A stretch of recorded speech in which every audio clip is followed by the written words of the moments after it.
أعوذ بالله من الشيطان الرجيم بسم الله الرحمن الرحيم walaalyaal waxaan doonayaa inaan warbixin gaaban idinka siiyo xaaladda cudurka cusub ee dunida ku baahaya ee loo yaqaano coronavirus iyo casharada ilaa hadda laga bartay iyo siday wax u socdaan iyo inaan ku qatimo waxa laga baran karo guud ahaan dunida dacaladeeda kala duwan gaar ahaan Soomaalida ama wadanka Soomaaliya oo dadkayagii iyo dhulkayagii iyo dowladayadii iyo haddii waxa kale ku yimaadaan sida ay isaga caabin lahaayeen tala ku aadan ayaan doonayaa runtii inaan ku soo xiro marka ugu horeysa cudurkan waxa uu ka dilaacay magaalo la yiraahdo Wuhan meel lagu iibiyo seafoodka iyo xayawaanada kale shaqaalihii meesha ka shaqeynaya ayaa bartamihii bisha December ee sanadii hadda dhaaftay 2019 uu laga helay calaamad runtii u eg sida hergabkii oo kale taasoo dabadeedna maxaan ku raahdaa serious noqotay oo pneumonia iyo lower respiratory samabadii dhaawacday geeri badanna keentay dadka ilaa hadda u dhintay waxaa la sheegayaa kontumeeyo kaliya ma ahan meeshii uu ka dilaacay cudurka ilaa iyo wuxuu dhaawacay iyo cudurkii uu sii faafay wadamo badan oo wadanka China la daris ah ilaa iyo Mareykanka Canada iyo wadamo badan oo adduunka ku yaala marka waxaan jeclahay runtii wixii dhacay iyo waxa halkan anaga gaar ahaan degmadayada hadda aan joogno in soo taabtay in aan wax ku daro dadkii magaalada tagay ama ha u dhasheen ama safar ha ku tageen waxay u sodcaaleen sida caadiyanba binaadamku ugu sodcaalo meeshii ay ka yimaadeen meel shaan deganahay meel laba tallaabo u jirta oo Snohomish County la yiraahdo waxaa yimi qof Wuhan tegay oo soo maray airportkan SeaTac International Airport oo xaafadayda ku yaala kadibna wuxuu u gudbay guriyihiisii xanuun buu la dhacay waa 15kii bisha dabadeedna hospitaalkii ama klinikii baaray ayaa waxay dooneen in ay baaritaan huban sameeyaan maadaama calaamado u gaar ah ninkaasi uu maxaa la dhihi jiray ay ka muuqanayeen iyo safarkii uu kaga yimid meesha uu ka yimid ee ah Wuhan ee ku taala China baaritaan dabadeed oo CDC-du ay sameysay 21 oo ah taadii hore CDC-da iyo DOH Department of Health waxa ay ku wada dhawaaqeen in case-kii ugu horeeyay ee Mareykanka laga helay Snohomish County meel aan ka fogeyn Seattle Washington oo aan deganahay cudurka markii taa lagu dhawaaqay waxay keentay dadkii markaa arinta ka agdhawaa ee haday ahaan lahayd county-ga Snohomish County haday ahaan lahayd King County iyo state-ka oo dhan ee Washington State Department of Health in aad loo baraarugo loo kaco oo aan la garanayn waxa tallaabada xigta ay noqon doonto iyadoo arintu sidaa ay u kacsan tahay oo state-ka uu arinta kaalinta koowaad uu ku dhigay wasiirka ama secretary of state oo secretary-ga caafimaadka oo ah u dhigma maxaan ku raahdaa wasaaradda caafimaadka gobolkeena iyo governorkii wadankan ama Washington State governorku ahaa Jay Inslee dhammaantood ay wada xaaladdu ay murugsan tahay oo Snohomish County District-na ay arintaasi noqotayba arinta koowaad county-ga ku xiga ee King County-ga iyo county-da kale oo inagu ayna ka wada tirsanahayna ay noqotay in la abaabulo sidii wixii dhici lahaa looga hortagi lahaa wax kastoo imaan kara iyadoo xaaladdu sida ay tahay murugsan tahay ayaa case-kii labaad jimcihiina waxaa laga sheegay Mareykanka in Chicago in isna laga helay naag oo duqa in maxaa la dhihi jiray cudurkii uu soo ritay oo iyana maxaan ku raadiyay helayso daryeel caafimadeed ninka Seattle yimid ee deegaankeenan noqday qofkii ugu horeeyay ee arrintan ku dhacdo waxa uu ahaa nin da'diisu ay 30 tahay oo Wuhan ka yimid 15 bisha January markii uu Snohomish u tegay isbitaalkii baa la dhigay halkaasana ilaa hadda u yaala laakiin good news caafimaadkiisa aad buu uga soo roonaanaya waxaanu sugaynaaba waqtiga dischargiga la sameeyo ee lagu soo celiyo gurigiisa taa un baanu dhowraynaa waxaa kaloo countiga ama nidaamka caafimaadka ee protocolka infectious diseaseka u yaala waddankan aanu degannahay ee waddankeena US uu yahay in trace lagu sameeyo qof kasta oo arrintaa ninka uu la kulmay intuu soo sodcaalayay diyaaraddii uu soo raacay tareenkii ama baskii ama tagsigii uu raacay gurigiisa ciddii la joogtay iskuul hadduu aaday haddii kaniisad uu aaday iyo ciddii markaa contact uu la sameeyey oo dhan in trace lagu sameeyo oo la dadkaas dhan la raadiyo dabadeedna dadkaasi la karantiino ama lagula taliyo in ay muddo week iyo 2 week inta incubation periodka xaaladda ay wax iska bedelayaan in dadkaasi lala socdo oo ay dadka cilmi baarayaasha ah ay ka warhayaan dadkaasi dad 50 qof gaaraya ayaa gobolkeennan deegaankeennan ee Snohomish County ilaa iyo King County-ga la identify gareeyay daba joogna lagu hayaa arrinta degmadeenna waxay degaysaa marka 50kaasi qof ay dhammaantood ay u dhammaato week iyo 2 week oo calaamad oo maxaan ku radaa coronavirus infection laga waayo markaasaa runtii wadnahu inoo degaya oo xaaladuna markaasay isu bedeli doonto xaalad caadi ah waxaa kaloo weli foojignaanay ka jirtaa qof kasta oo ka imaanaya waddankaasi iyo deegaankaasi ee Asia ama waddanka China ama Wuhan gaar ahaan baaritaan baa ka jira airportada dhammaantood si gaarna waxaa loo eegayaa degmooyinka galbeedka Mareykanka sida Seattle oo kale iyo Los Angeles maanta waxaa lagu dhawaaqay in 2 qof la confirm gareeyeen inay cudurkii hayaan halka Chicago uu ahaa qofkii labaad marka leelay maraysaa Los Angeles marka tiradu hadda waxay maraysaa dad ilaa 4 qof oo la xaqiijiyay dad tiro badan ayaa dhici karaysa sida Texas iyo Tennessee iyo Carolina iyo meelo kalena waa la sheegayaa oo dadkii ay yimaadeen weli see lagu daba jiro aan la confirm gareyn marka muhiimadda dhan waxay tahay update-kii ugu dambeeyay qofkii deegaankeena Seattle Washington yimi xaaladiisa caafimaad way ka soo roonaysaa wuuna fiicnaanayaa ilaahna waxaanu ka baryaynaa in cid kasta oo dhibaato ka soo gaadha in uu maxaan ku rahdaa caafimaad sariica siiyo maadaama aynu ku howlanahay caafimaadka dadweynaha dadka deegaankeena ama statekeena degan warbixintaas aan idinla wadaagayo qaarkeed waxay ka timid jimcihii fadhi aynu lahayn anigoo qayb ka ah Washington State Public Health Association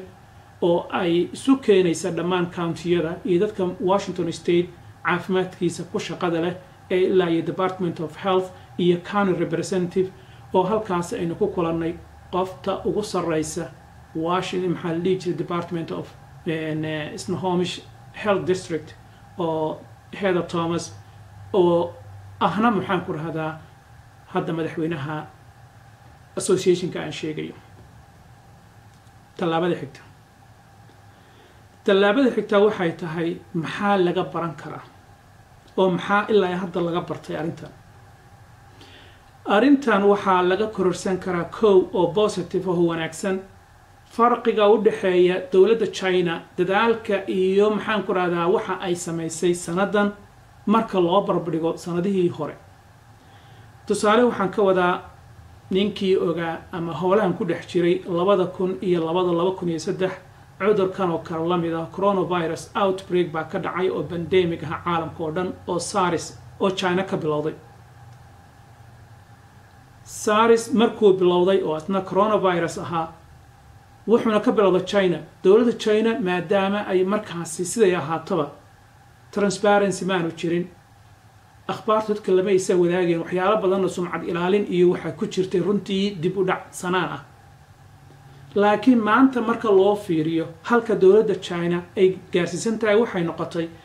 markii cudurkan uu dhacay oo ay xaaladda dirseen arkeen in outbreak uu dhacayo case 2 case 3 case boqolaal case oo dad factory workers ah ama market ka wada shaqeeya ay ka soo baxeen waxaan oo dhan oo xaafad magaalo dhan oo 11 milyan oo qof ay degan tahay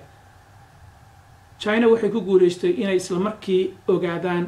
waxa keenaya cudurkan. They isolated the virus ka keena arrintan. Not only marka inay isolate gareeyaan kaliya ma aha, waxay awood u yeesheen xitaa in ay sequence gareeyaan oyna xaqiijiyaan in aanuba ahayn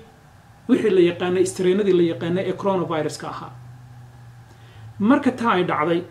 oo ay caalamkan la wadaageen waxay yiraahdeen this is a new strain oo coronavirus ah oo caalamka aan hore looga arag. deetadiina way la wadaageen caalamka intiisa kale, WHO, CDC iyo ciddii danaynaysa dhan public domain bay geliyeen oo waxay yidhaahdeen waa kan, this is the sequence and this is what we are dealing with. arrintaasi waxay China ka dhigtay runtii level aan la qiyaasta runtii dad badan ay macnaha ka filayn. waxay noqotay waddan isku filan, waddan maxaan ku rahdaa caddayn karaya awoodeeda, tusi karaya, isolate gareyn karaya dhibka iyagu maxaan kala haysta. haddii kalese waxay noqon lahayd inta ay infection iyo illness iyo outbreak uu ka dhaco oo aan la garanayn oo cid aan isku filnayn in maxaan ku rahdaa samballo loo yimaado dad loo soo diro,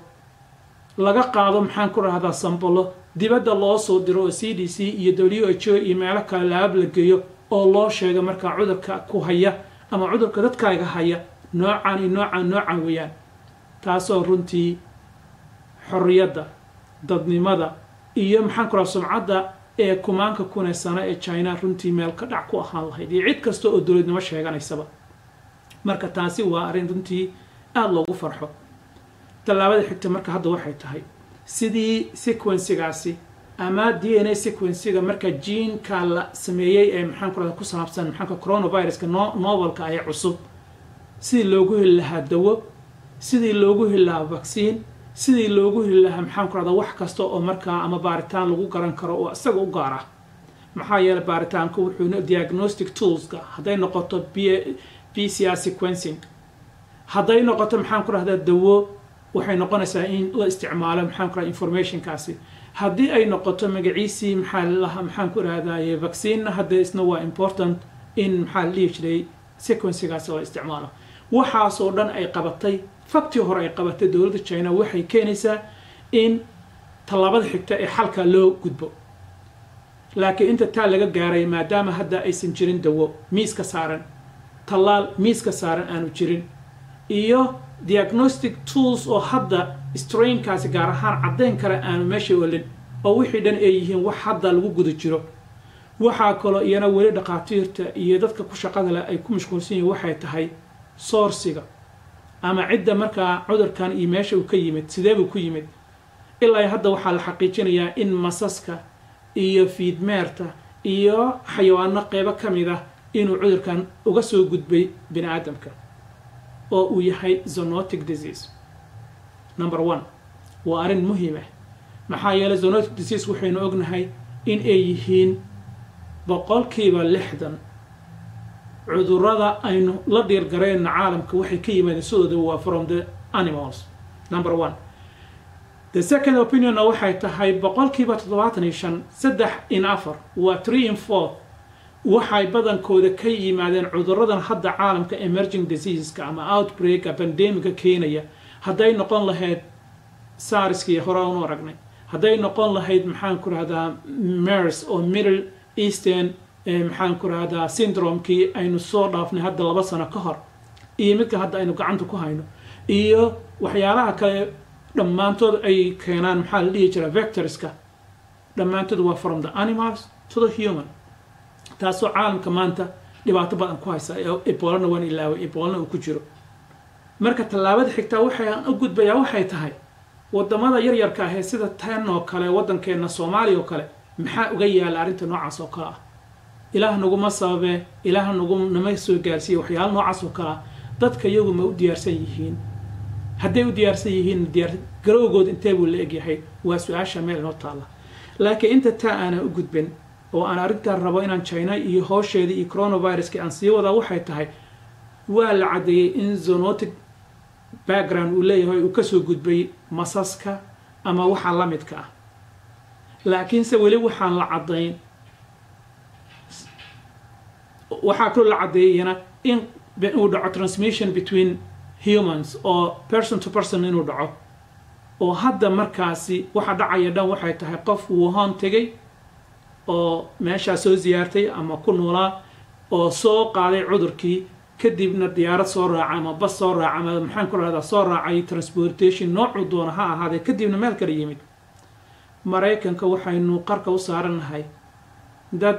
tiro badan oo meesha inaga jooga sidii loo soo daabuleen lahaa oo looga keeni lahaa ama hal la geeyo wadamada u dhow ama hal la geeyo deegaan kale oo ay ku sii nabad galaan ama hal lagu soo celiyo Mareykankii wadan kasto caalamkan taasoo kale shaqadeeda ku jira number 2 ama qaybta kale aan rabo inaan usii gudbo waxay tahay weli waxa baaritaankeedu socdaa sida uu sustainable cudurkan uu yahay marka laga soo tago deegaankii Wuhan ee meesha uu ka bilowday haddii dadkii yimid magaaladeenan Washington ku taala ee Snohomish ama Seattle la contain gareeyo oo maadaama uu yahay number 1 ama 0 maxaan ku raada case-ka uu yahay haddii qofkaasi cudurka uu jirkiisa ka dhamaado hadda meesha la rajeynaya in waxay ku ekaadaan laakiin haddii uu awoodo in uu qofka kale xaaskiisii iyo walaalkiisii iyo ardadii iyo cisbitaalkii intiiba uu qaadsiiyo oo arintu ay sidaa ku faaftana waa tan madaxa la saaranayo runtii aanan la jeclayn inay dhacdo marka arinta qof kasta aan doonayo inuu ogaado waxay tahay ilaa hadda 4 case oo Mareykanka ka dhacay Canada hadda waa laga sheegay isna waa uu ka dhacay oo maxaa la yiri waa la detect gareeyay oo la confirm gareeyay inuu yahay from Wuhan coronavirus ilaahay waxaanu ka baryaynaa inuu inta inoogu ekeeyo oo sheekadu inta ay ku dhamaato Soomaaliya runtii dadkan la hadlaya ee Soomaalida ah oo aan iyagu aan ka mid ahay waxaan jeclahay dadka yow hadday ahaan lahayd dowlad federaal ah hadday noqon lahayd maamul kala dowlad goboleed hadday noqon lahayd dowladaha Soomaalida dariska la sida NFD iyo maxaa la dhihi jiray iyo regionka Soomaali galbeed iyo Djibouti ba aanan ka tageyn ciidana waxa weeyaan arinta noocan oo kala runtii waxaad ogaataan outbreakan ama ha ka dhasho region yar oo ha u soo gudbo deegaano kale innaga kale hadda waxa inala yaala Ebola oo kale oo 2 talaabo inoo jirto oo naga fogeen oo Zaire iyo zoonkeena hadda soo gaaraya oo Uganda iyo mar kale waxa dhici karaysa inuu soo galo guryaheeni maxay inoo diyaarsan marka dhibaato noocan oo kala dhacdo ma waxaynu diyaar u noqonnaa inaynu oyno oo iniraad WHO kaale inaga saar waxa kan WHO kaale caalamko kaale waa xanuunsadee kaale waa burburaya kaale waa dhimanaya kaale qofka wuxuu xoriyad iyo dadnimo iyo dawladnimo sheegan karaya marka uu dadkiisa caafimaadkooda ku filaado dadkiisa marka public safety-gooda ku filaado marka inta aynu ciyaartaynu ku jirno inta aynu isku ciyaarayno isciyaarsiinayno ee aynu kubadda tan siyaasadda aan dhammaanayn aynu ku jirno waxaad u diyaar garoodan caalamku ku sugi maayo caalamku iyo taariikhdu meel ma fadhinayso way soconaysaa inta aynu buuqan ku jirnay 30 sano ah wadanka waxaa soo maray xaalad runtii aad u cakiran HIV bilowgu ahaa maalintii maxaa la dhihi jiray Soomaaliya dawladeeda ay dhacaysay wixii ka dambeeyay caalamku intaasoo pandemic ah intaasoo maxaa la dhihi jiray caalamku ka argagixiyay baa soo maray inana waxaynu ku jirnaa cycle iyo maxaan ku raahdaa ciyaar miskiin ah aan dhamaanayn runtii markaad aragtid duwalka adduunka iyo meelaha laga hadlayo iyo sida annagu aynu u dhaqmayno waa wax kala fog marka waxaan idin dhihi lahaa anigu wadadii hoo waxyaalaha qaarkoodna idinku ku heshiiya oo waxa siyaasadda u taqaaniin ku heshiiya oo meel un ku xalista laakiin sidadkeena caadiga ah ee malaayiinta qof ah Wuhan waxaa degan 11 milyan oo u dhigan dadka Soomaalida dawladda China inay dawlad tahay waxa ay ku cadaanaysaa sida Wuhan ay u dhaqanto sida xaaladda ka dhacday Wuhan ay u xaliso inay isku filan tahay iyo in aysan isku fillayn meeshaasay ka muuqanaysaa marmar baa waxaad noqonaysaa riwaayadda miiska saaran ee caalamka dhan uu daawanayo innaguna 30 sano ayaynu waxaynu ahayn miiskaynu saarnayn marka ilaah baanu ka baryaynaa ilaah inuusan nagu keenin dhibaatooyinka qaarkood ee caafimaadka ee caalamka ka dhacaya dadka iyaguna inta ay gartaan in caalamka aanu cayaar ku jirin ee noloshu ay dhab tahay dabadeedna innaguna aynu gurmano caqligu inagu soo noqdo kadibna aynu xorowno isgaraysanno oo wax isu ogolaano wabillahi tawfiiq والسلام عليكم ورحمة الله وبركاته